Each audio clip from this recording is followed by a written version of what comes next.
കൂടുതൽ വാർത്തകളും വീഡിയോകളും കാണാൻ ഈ ചാനൽ സബ്സ്ക്രൈബ് ചെയ്യുക. കൂടെ ബെൽ ബട്ടൺ അമർത്തുക. Please subscribe our channel. നമസ്കാരം. എല്ലാ മാന്യ പ്രേക്ഷകർക്കും എൻ്റെ നിസ്സീമമായ സ്വാഗതം. ഒരാൾ എന്തിനാണ് ഈ കമൻറ്റ് ചോദിച്ചേക്കുന്നതെന്ന് എനിക്കറിയത്തില്ല. ഒരു പ്രാവശ്യമല്ല, ഒരുപാട് പ്രാവശ്യം വാട്സപ്പിലും മെസ്സേജ് അയച്ചിട്ടുണ്ട്. ഭർത്താക്കന്മാരെ കുറ്റപ്പെടുത്തുന്നതും അധീനതയിൽ നിർത്തുന്നതുമായിട്ടുള്ള നക്ഷത്രങ്ങൾ ഏതാണെന്ന്. ഇതൊക്കെ സത്യസന്ധമായിട്ടുള്ള കാര്യങ്ങളാണ് ഈ ചോദിക്കുന്നത്. പറയുമ്പോൾ നിങ്ങൾക്ക് എന്നോട് വിദ്വേഷം തോന്നാം. അങ്ങനെ തോന്നരുതേന്ന് ഞാൻ പ്രാർത്ഥിക്കുന്നു. ഭർത്താക്കന്മാർ 7ാം ഭാവമാണ് വിവാഹസ്ഥാനവും ദാമ്പത്യ ബന്ധവും. 8ാം ഭാവം ദാമ്പത്യബന്ധം. അപ്പം 7ാം ഭാവത്ത് നീചഗ്രഹങ്ങളും കലഹകാരകനായിരിക്കുന്ന ഗ്രഹങ്ങളുണ്ട്. ചൊവ്വയുണ്ട്, കേതുവുണ്ട്, രാഹുവുണ്ട്. ഇതും കൂടെ നിന്ന് കഴിഞ്ഞാൽ 100% ഭർത്താക്കന്മാരെ ഭർത്താവിനെ നിന്നിട്ട് സംസാരിക്കുകയൊക്കെ ചെയ്തു. പക്ഷെ ഇവരുടെ ഉള്ളിൽ ഭയങ്കര ഇഷ്ടമായിരിക്കും അല്ലേ. അങ്ങനെയുള്ളൊരു നക്ഷത്രമാണ് മകയിര നക്ഷത്രം, ഭരണി നക്ഷത്രം.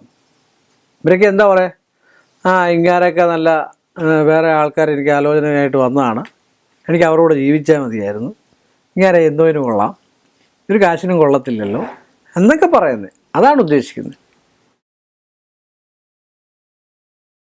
തിരുവാതിര നക്ഷത്രം, തിരുവാതിര ഇത്തിരി കൂടുതൽ പറയുന്നതാണ്. പുണർന്ന നക്ഷത്രം, ആയില്യം നക്ഷത്രം, ഉത്രം എന്ന് പറഞ്ഞാൽ അതിശക്തമായിട്ട് പറയുന്ന ആളാണ്. അത്ത നക്ഷത്രം അത്രയില്ല കേട്ടോ. ചിത്രയ്ക്കുണ്ട് ചെറിയ അഹംഭാവം, ഇച്ചിരി സുന്ദരിയാണെന്നൊക്കെയുള്ളൊരു അഹംഭാവമൊക്കെ ഉണ്ടായിരുന്നു. ചോതി അത്യന്തം കലഹപ്രിയാണ് ഏതെങ്കിലും രീതിയിൽ. വിശാഖ നക്ഷത്രവും അത് തന്നെ. അനില നക്ഷത്രം പിന്നെ പമ്മി നിൽക്കും കാര്യസാധ്യത്തിന് വേണ്ടി. പിന്നെ തൃക്കേട്ട നക്ഷത്രം ഭയങ്കരങ്ങൾ തന്നെ. ഈ ഒരു കാര്യങ്ങൾക്കൊക്കെ ഭയങ്കരമാണ്. മൂലം അതുപോലെ തന്നെ. പൂരാടം പിന്നെ ഇച്ചിരി സൗമ്യമാണ്. ഭർത്താവിനെ ഇച്ചിരി ഇഷ്ടപ്പെടും, ബഹുമാനിക്കുകയൊക്കെ ചെയ്യുമെന്നാണ് തോന്നുന്നത്. ഉത്രാട നക്ഷത്രം 100% പറയും, സംശയമില്ലാത്ത കാര്യമാണ്. ഏത് രീതിയിൽ കുറ്റം പറയും ആ രീതിയിലൊക്കെ പറയും. ഇന്ന് ഇവർക്കൊക്കെ ഉള്ളിൽ ഭയങ്കര സ്നേഹമായിരിക്കും കേട്ടോ.